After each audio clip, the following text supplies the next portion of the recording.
উসমান হাদি এমন একজন ভাই, তাকে কি আসলে বিক্রি করা সম্ভব? ওমর হাদি একজন প্রতিষ্ঠিত ব্যবসায়ী। তিনি 16 সাল থেকে ট্যুরিজম বিজনেস শুরু করেন। সে গতকালকে যে স্ট্যাটাস দিয়েছে যে আহ, আমির জামায়াতের ইয়েস এই হত্যাকাণ্ডের সাথে জড়িত।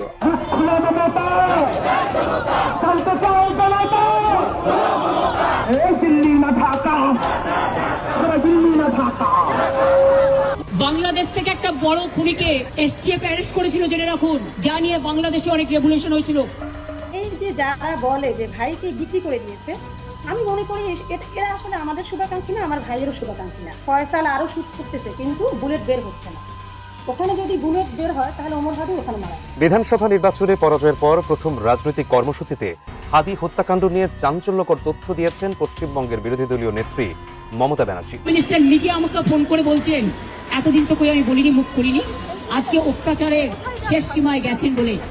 কারণ এটা জানে, আমি এখনো নামটা বলছি না ভদ্রতা করে, বাংলাদেশের লোক উত্তাল হয়ে যাবে। আমি সেটা চাই না, আমি দেশকে ভালোবাসি, না বলবো না দেশের স্বার্থে।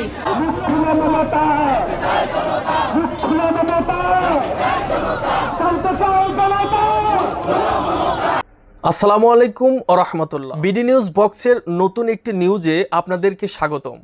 প্রিয় দর্শক, বাংলাদেশে বর্তমানে ঘটে যাওয়া বেশ কিছু চলমান ঘটনাবলীর মধ্য থেকে কয়েকটি গুরুত্বপূর্ণ খবর নিয়ে আমি আপনাদের সামনে হাজির হয়েছি, যার কিছুটা অংশ বিশেষ আপনারা সংবাদ শিরোনাম হিসেবে ভিডিওর শুরুতেই দেখেছেন। দর্শক, ভিডিওর শুরুটা দেখেই কিন্তু আপনারা বুঝতে পেরেছেন আজকের এই ভিডিওটি কতটা গুরুত্বপূর্ণ হতে চলছে। তাই দূর দূরান্ত দেশ ও দেশের বাইরে যে যেখান থেকে এই ভিডিওটি দেখার জন্য অন করেছেন, তাদেরকে একটি মাত্র অনুরোধ করব, ভিডিওটি না টেনে শুরু থেকে শেষ পর্যন্ত মনোযোগ সহকারে এই ভিডিওটি দেখতে থাকুন। তো দর্শক, আর বেশি দেরি না করে চলুন দেখে আসি আজকের সেই কাঙ্ক্ষিত ভিডিওগুলো। তবে তার আগে আপনাদের একটি মাত্র অনুরোধ করব, যারা এখনো পর্যন্ত আমাদের এই চ্যানেলটি সাবস্ক্রাইব করেননি, অবশ্যই চ্যানেলটি সাবস্ক্রাইব করে পাশে থাকা বেল আইকনটি বাজিয়ে দিন। আর যারা অলরেডি ইতিমধ্যে সাবস্ক্রাইব করে রেখেছেন, তাদেরকে অসংখ্য ধন্যবাদ এবং আমাদের পক্ষ থেকে অভিনন্দন জানাচ্ছি। তো চলুন দর্শক, ভিডিওতে একটা লাইক দিয়ে ধারাবাহিকভাবে সবগুলো ভিডিওর আলোচনা পর্যায়ক্রমে আমরা এবারে দেখে আসি। উসমান হাদি এমন একজন ভাই, তাকে কি আসলে বিক্রি করা সম্ভব?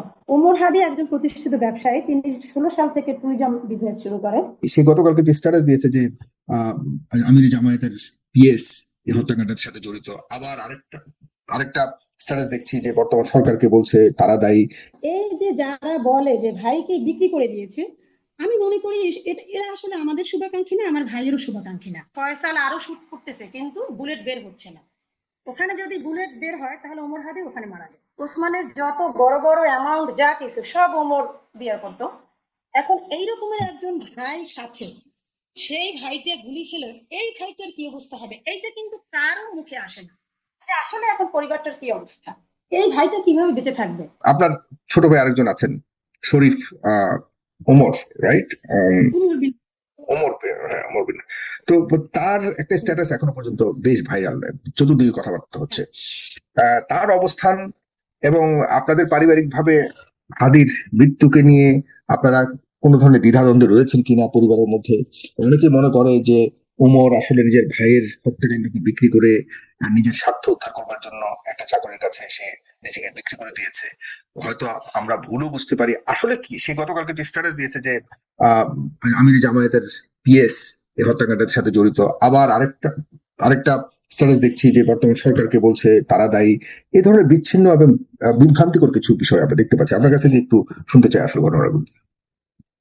প্রথমেই আমি যাব যে মানুষ জনগণ একটা ভুল চিন্তা ভাবনা থেকে যে ভাইকে বিক্রি করে দেয়া, চাকরি নেয়া। আসলে উসমান হাদি এমন একজন ভাই, তাকে কি আসলে বিক্রি করা সম্ভব? মানে ভাই তো অনেকে আছে, কিন্তু উসমান হাদির মতন ভাইকে কি বিক্রি করা সম্ভব কিনা দাও।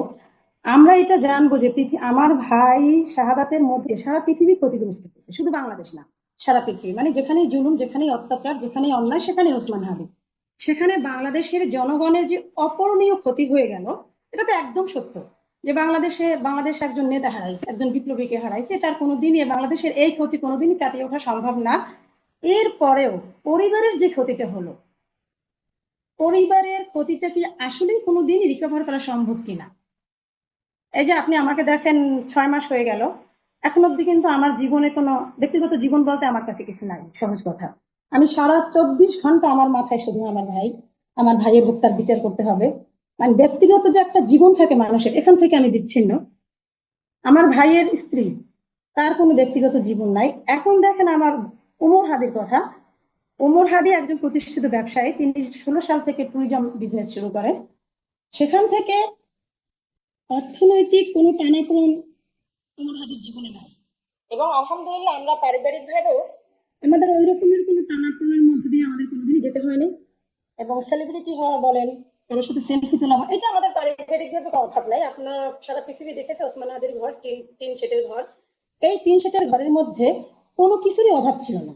সেলিব্রিটি বলেন, এমপি বলেন, ম্যাজিস্ট্রেট বলেন, টিউনো বলেন, বিশ্ববিদ্যালয়ের ভিসি বলেন, এদের সাথে একদম আব্বা প্রখ্যাত আলেম আপনারা ওসমান গনির আমাদের পরিবারের সম্বন্ধে ওসমান হাদি তো সবই বলে গিয়েছে, এবং ওটাই সত্য।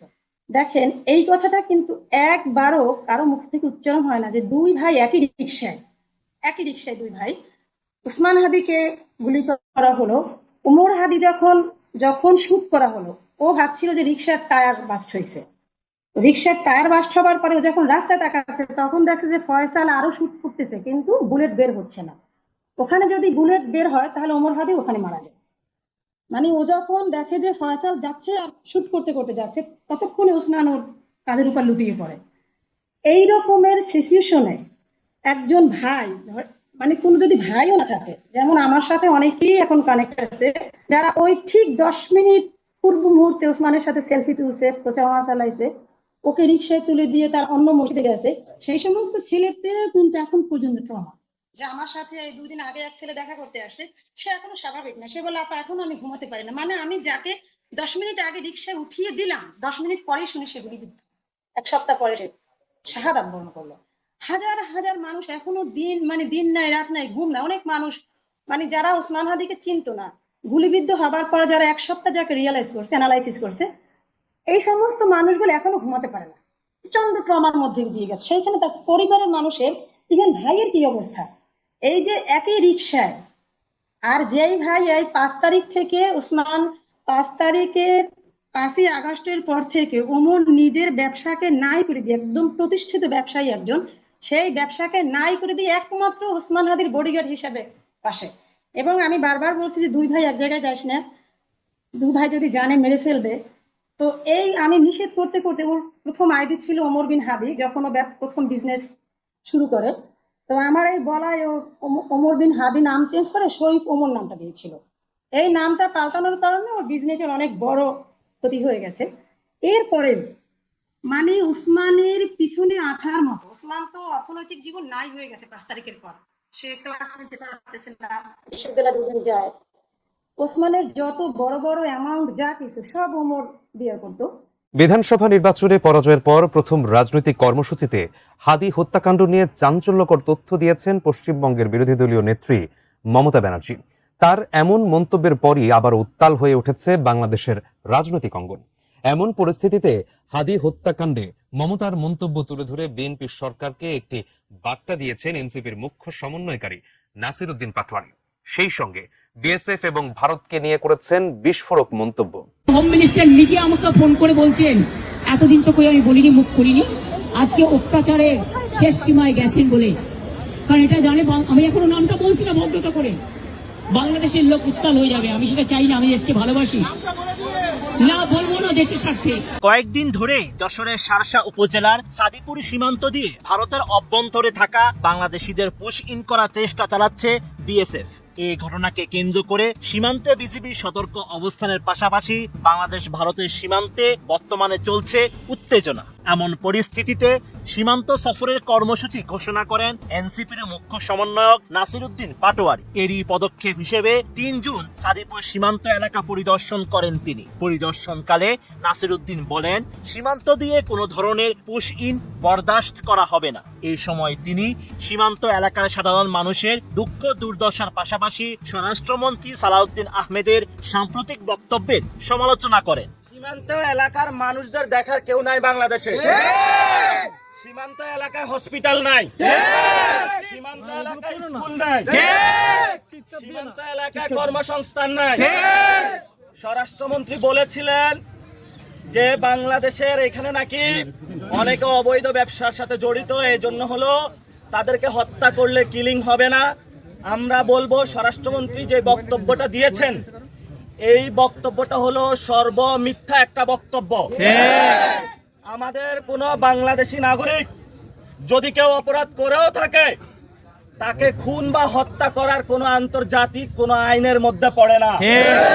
সীমান্ত হত্যার ঘটনায় ভারতকে আন্তর্জাতিক আদালতের কাঠগড়ায় দাঁড় করানোর জন্য বিএনপি সরকারের প্রতি আহ্বান জানান পাটোয়ারি। এছাড়াও বিজেপির আধুনিকায়ন নিয়েও কথা বলেন এনসিপির এই নেতা।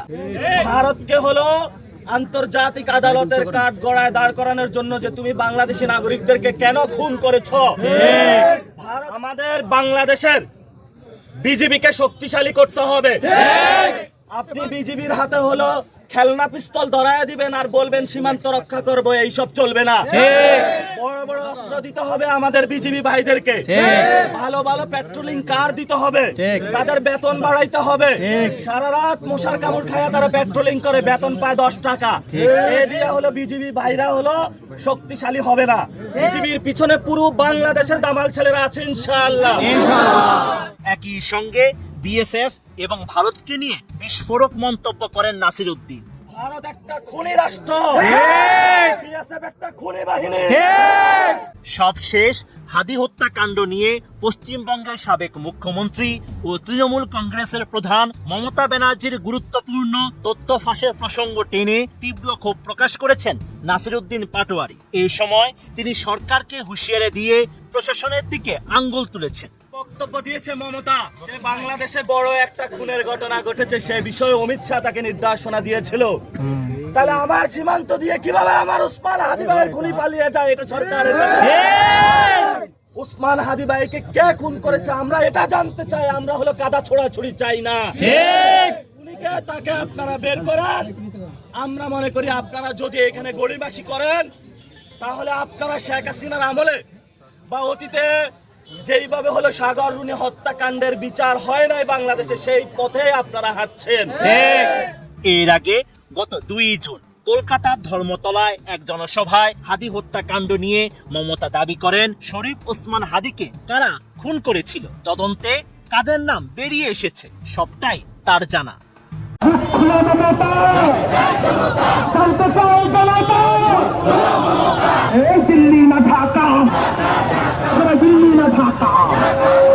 মনে হয়েছে পুরোটাই আধিপত্যবাদের বয়ান তিনি তার মুক্তি উচ্চারণ করেছেন। যখন পশ্চিমবঙ্গের সাবেক মুখ্যমন্ত্রী এত গুরুত্বপূর্ণ একটা বয়ান তিনি উপস্থাপন করেছেন, সেই বয়ানকে আমলে না নিয়ে তিনি বলে দিলেন যে হারা কোনো প্রার্থীর বক্তব্যকে আমরা আমলে নিচ্ছি না। এর থেকে বাংলাদেশের জন্য লজ্জার আর কিছু হতে পারে না।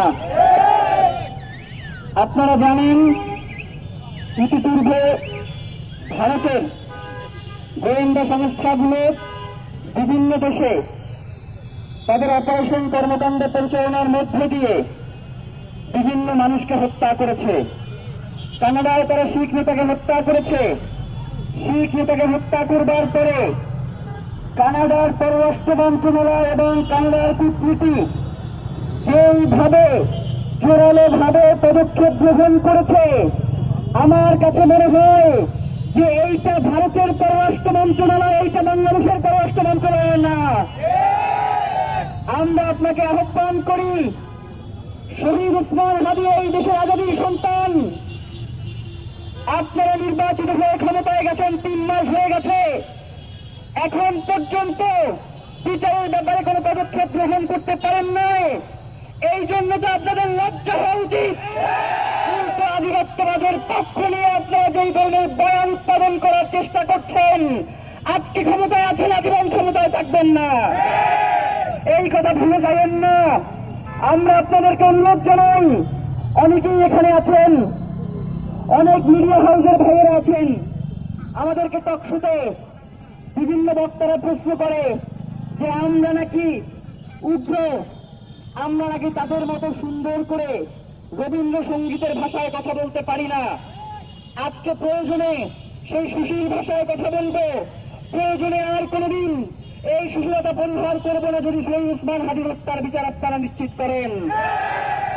কিন্তু যদি নিশ্চিত করতে না পারেন, মনে রাখেন শ্রীলঙ্কায় যে ঘটনা ঘটছিল বাংলাদেশে কিন্তু এটা ঘটে নাই, কিন্তু সামনে ঘটার সম্ভাবনা রয়েছে।